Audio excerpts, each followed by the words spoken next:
শেখ মুজিবুর রহমানের মৃত্যুবার্ষিকী উপলক্ষে কার্যক্রম নিষিদ্ধ থাকা আওয়ামী লীগের নেতাকর্মীরা যেন জমায়েত হতে না পারে সেজন্য ধানমন্ডি ৩২ নম্বর ও আশেপাশের এলাকায় কড়া নিরাপত্তা ব্যবস্থা নিয়েছে আইনশৃঙ্খলা বাহিনী।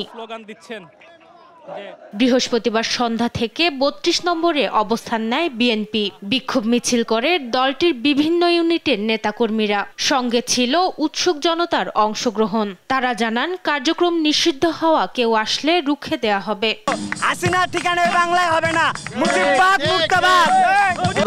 বাংলাদেশ জাতীয়তাবাদী ছাত্র দল, বাংলাদেশ জাতীয়তাবাদী যুব দল, স্বেচ্ছাসেবক দল সহ বিএনপি সহ আমরা যারা আছি, আমরা সারা রাতের অতন্ত্র প্রহরী। এখানকার যে কোনো রকমের ষড়যন্ত্র রুখে দেওয়া হবে। এই ফ্যাসিস্ট হাসিনার কোনো দোসর যাতে আর মাথা চারা দিয়ে না উঠতে পারে। তার সব ঐক্যবদ্ধ আছে এই ভিদি, কোনো ফ্যাসিজমের কোনো দোসরদের আমরা ভয় পাই না। ইনশাল্লাহ কোনো সন্ত্রাস আমরা এগুলি কোনো তোয়াক্কা করি না। আমরা জনতা সব এক আছি, ইনশাল্লাহ আমরা সবাই ঐক্যবদ্ধভাবে এগুলি আমরা প্রোটেস্ট করব। রাত ১২টার দিকে ৩২ নম্বরের সামনের রাস্তায় ককটেলের বিস্ফোরণ ঘটায় দুর্বৃত্তরা। সে সময় কয়েকজনকে আটক করে পুলিশ। এই বেশি লোকজন হওয়ার কারণে যেটা হচ্ছে, এর মধ্যে কিছু মাঝে মাঝে একটু গুজবের মতো ঘটনা ঘটতেছে। তা আমরা এরকম ২-৩ জনকে আমাদের কাছে দিয়েও দিছে এখানকার কিছু লোকজন।